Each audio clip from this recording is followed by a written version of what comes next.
કોઈ પણ દેશ કે રાજ્ય માટે આવશ્યક છે કે તે વર્તમાન સાથે ભવિષ્યની જરૂરિયાતોને અનુરૂપ પોતાને તૈયાર કરે. મધ્યપ્રદેશને વિકસિત, સમૃદ્ધ અને આત્મનિર્ભર બનાવવા માટે મુખ્યમંત્રી મોહન યાદવ જે ભરસક પ્રયાસ કરી રહ્યા છે તેવા જ દૂરદૃષ્ટિ અને વિચાર ધરાવે છે. મુખ્યમંત્રી મોહન યાદવનું વિઝન છે કે MP data centre, artificial intelligence અને ગ્રીન ઇન્ફ્રાસ્ટ્રક્ચરના ક્ષેત્રે વૈશ્વિક સ્તરે અગ્રણી બને.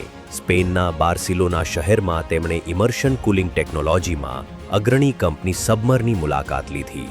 સબમરના અધિકારીઓ સાથે મોહન યાદવે શક્ય વ્યૂહાત્મક સહયોગ અંગે ચર્ચા કરી. આ ટેકનિકલ નવીનતાઓ મધ્યપ્રદેશમાં અમલમાં આવશે એ મુખ્યમંત્રી મોહન યાદવના પ્રયાસો સ્પષ્ટ રીતે દર્શાવે છે. ટૂંક સમયમાં એ સમય આવશે જ્યારે મધ્યપ્રદેશને ગ્રીન અને AI ready data infrastructure hub તરીકે પણ ઓળખવામાં આવશે.